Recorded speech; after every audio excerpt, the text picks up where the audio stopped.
Hello students, this is advocate Neeraj Gupta. इस video में हम डिस्कस करेंगे अबाउट कंटिंजेंट कॉन्ट्रैक्ट्स।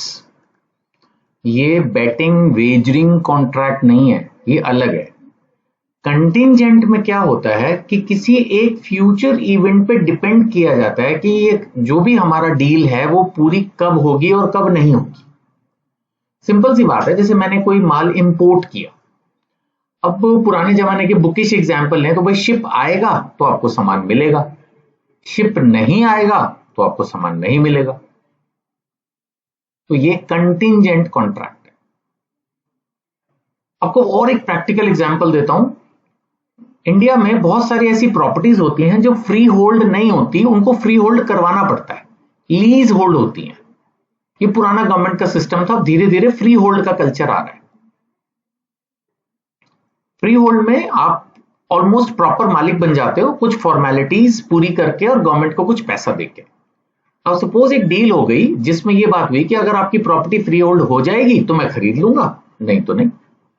तो फिर कंटिंजेंट होगी ना, यानी अगर फ्री होल्ड हो गई तो डील होगी, फ्री होल्ड नहीं हो पाई तो नहीं होगी। सिंपल सी बात ले लो, कोई भी जमीन है, सपोज गवर्नमेंट की अप्रूवल है, अब गवर्नमेंट की अप्रूवल मिल गई, लाइसेंस मिल गया तो डील हो जाएगी, नहीं मिला तो नहीं होगी। तो ये सारी जो इस तरह की डील्स हैं जो किसी और अनसर्टेन इवेंट पर डिपेंड करती हैं, ये क्या कहलाती हैं, या इस तरह के कॉन्ट्रैक्ट क्या कहलाते हैं, कंटिंजेंट। बट ये बिल्कुल वैलिड है, इसमें कोई सट्टेबाजी, कोई इलीगैलिटी कुछ नहीं है, ये सीधे सीधे हैं। ऐसा तो होता ही, बहुत सारी चीजें बहुत सारी अलग अलग चीजों पर डिपेंड करती हैं। This is contingent contract.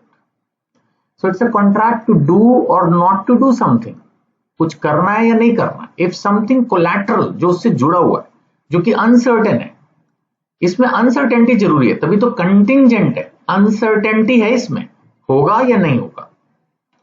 सो जो परफॉर्मेंस है वो डिपेंड करेगा अक्रेंस और non occurrence of A future uncertain event. Future में कुछ ऐसा या तो हो जाएगा या नहीं होएगा, उसके ऊपर मेरे कॉन्ट्रैक्ट की परफॉर्मेंस डिपेंड करेगी। एसेंशियल एलिमेंट्स ये अपने आप में एक वैलिड है। परफॉर्मेंस किसी फ्यूचर अनसर्टेन इवेंट पर डिपेंड करती है। कोलैटरल है, यानी मेन ट्रांजैक्शन वो नहीं है, बात कुछ और है। जैसे मैंने मकान खरीदना बेचना है, ये मेन है, बट गवर्नमेंट की अप्रूवल जुड़ी हुई है। ऐसे हम इंपोर्टेड प्रोडक्ट खरीद बेच रहे हैं, शिप का आना, टाइम से आना, ये इंपॉर्टेंट है। एंड इसमें कोई विल ऑफ द प्रोमिसर नहीं है, अनसर्टेन है। फ्यूचर है वो आप पर डिपेंड नहीं करता, किसी और पर डिपेंड करता है, वो होगा नहीं होगा क्या होगा। अब रूल्स क्या है, सबसे पहली बात, एनफोर्समेंट होगी on the happening of event. जैसे मैंने एग्जांपल दिया, अगर गवर्नमेंट ने फ्री होल्ड कर दी प्रॉपर्टी तो आप प्रॉपर्टी खरीद सकते हो। So contingent contract dependent on the happening of an uncertain event, कि कोई एक ऐसी फ्यूचर की चीज है जो अगर हो गई तो कॉन्ट्रैक्ट हो जाएगा। अगर इवेंट इम्पॉसिबल हो गई कॉन्ट्रैक्ट फिर तो वॉइड ही हो जाएगा ना। जब एक चीज इंपॉसिबल होगी वो हो ही नहीं पाएगी। सपोज गवर्नमेंट ने कह दिया भाई अब 3 महीने 6 महीने 1 साल तक कोई रजिस्ट्री नहीं होगी, कोई फ्री होल्ड नहीं होगा, तो बात खत्म। आप जब कोई भी प्रॉपर्टी सपोज एक पर्टिकुलर सिटी में फ्री होल्ड हो ही नहीं सकती तो आपकी प्रॉपर्टी कहां से होगी, तो इसका मतलब वो कॉन्ट्रैक्ट फिर क्या हो गया, वो कॉन्ट्रैक्ट फिर अब वॉइड हो गया। अब जैसे इंश्योरेंस एग्जांपल है, अभी हम बात कर रहे हैं कंटिंजेंट इवेंट के, जो कि on the happening of uncertain event activate होता है।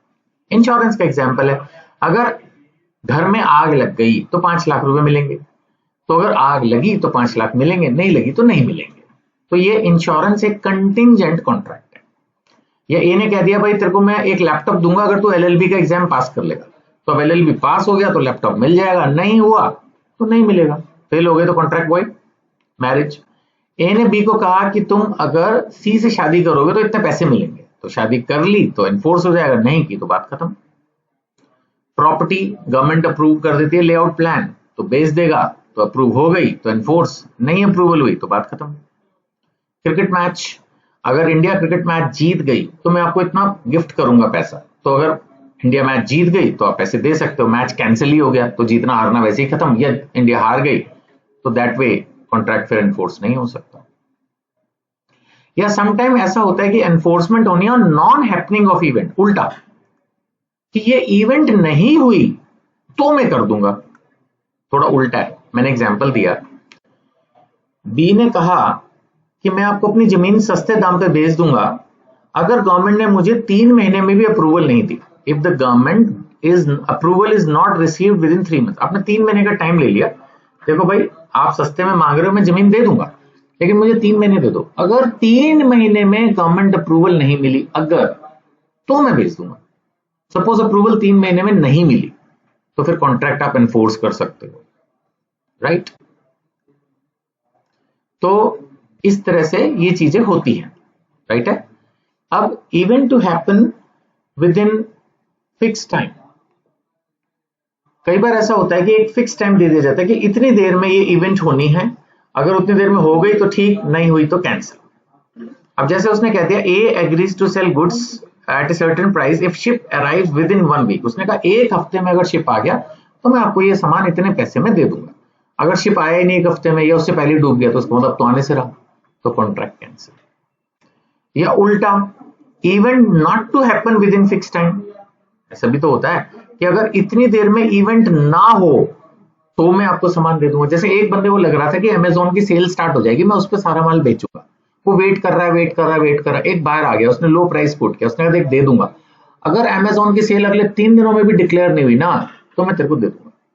सपोज वो 3 दिनों में डिक्लेयर नहीं हुई तो फिर कॉन्ट्रैक्ट एनफोर्स हो सकता है क्योंकि उसने एक टाइम लिमिट लिखी थी, अगर इतनी देर में वो पर्टिकुलर इवेंट नहीं हुई तो मैं आपको सामान दे दूंगा, तो वो नहीं हुई तो आप सामान ले सकते हो। आई थिंक थोड़ा सा इसको ध्यान से पढ़ोगे ना तो आपको लगेगा ये तो बड़ी आसान सी बात है ना, एक फ्यूचर अनसर्टेन इवेंट है, उसके होने या न होने से कॉन्ट्रैक्ट ऊपर नीचे हो रहा है, इतना ही। इम्पॉसिबल इवेंट के लिए अगर आपने किया तो फिर तो चलेगा नहीं काम। जैसे मान लेते हैं आपने कहा कि मैं आपको 1 लाख रुपए दूंगा अगर ये जो पर्टिकुलर सपोज एक उसका पेट डॉग है, उसने कहा ये पेट डॉग मर गया है, अगर उसको जिंदा कर दोगे तो 1 लाख रुपए दूंगा, तो उसमें वो जिंदा कर देगा तो 1 लाख मिलेगा, और नहीं कर पाया तो 1 लाख नहीं मिलेगा। ऐसा नहीं है क्योंकि वो जिंदा कर ही नहीं पाएगा। तो इसका मतलब क्या हुआ, वो जो अनसर्टेन इवेंट है वो सर्टेन ही है, वो होनी ही नहीं है, इम्पॉसिबल इवेंट है वो, तो फिर कॉन्ट्रैक्ट शुरू से ही वॉइड माना जाए। इस तरह की चीजें नहीं होती। मैंने एग्जाम्पल भी दिख दिया, जैसे उसने कहा कि मैं अपनी कार आपको बेच दूंगा if you can bring a star from the sky. ये बुकिश एग्जाम्पल है, किताबों में ऐसे एग्जाम्पल लिखे होते हैं, तो ठीक है जब वो स्टार ला ही नहीं पाएगा तो उसका मतलब कॉन्ट्रैक्ट पहले ही दिन से वॉइड है। अब एक केस लॉ ले लेते हैं, रमजान वर्सेस हुसैनी का केस। इसमें प्रॉपर्टी ऑनर ने कहा कि मैं तेरे को प्रॉपर्टी बेच दूंगा तो मेरा ये जो गिरवी रखी हुई है इसको छुड़वा दे। बायर ने छुड़वा दी। अब छुड़वा दी तो फिर तो जो उसने शर्त रखी थी वो शर्त हो गई पूरी, तो कॉन्ट्रैक्ट अब हो गया enforceable. So a contract depending on A collateral uncertain event is a contingent contract, तो ये वैलिड है, कंटिंजेंट है। टीएल मुद्दू कृष्णन वर्सेस ललिता रामचंद्र राव, इस केस में क्या हुआ, उन्होंने कहा गवर्नमेंट से परमिशन मिल गई तो आपको जमीन बेच देंगे, नहीं तो नहीं मिलेगी। ये तो मैंने आपको जैसे पहले भी समझाई दी थी वैसे ही है कि जमीन की बिक्री सरकारी अनुमति पर निर्भर थी, अनुमति मिलते ही कॉन्ट्रैक्ट एनफोर्सिबल हो गया। सो कंटिजेंट कॉन्ट्रैक्ट क्या है, they are enforceable upon fulfilment of certain condition. कोई फ्यूचर में ऐसी बात होती है जो हो जाए तो हम कर देंगे, नहीं है तो नहीं है। तो ये काफी इंपॉर्टेंट है और इजी है समझना, एंड आई होप कि आपको ये क्लियर हो गया होगा। फिर भी अगर आपको कोई डाउट है तो ज्यादातर सभी वीडियोस में मेरा नंबर दिया रहता है, ये आपको नजर आ रहा है, आप इस नंबर पर कांटेक्ट कर सकते हैं, व्हाट्सएप कर सकते हैं, यूट्यूब पर पढ़ रहे हैं तो वहां पर भी आप कांटेक्ट करके मतलब यूट्यूब पर भी अपने क्वेश्चंस लिख सकते हैं, मैं आंसर कर दूंगा। और जिस बुक से मैं पढ़ाता हूँ इसको खरीदने के लिए, परचेज करने के लिए नॉमिनल प्राइस पर आप मुझे कनेक्ट कर सकते हैं। Thank you.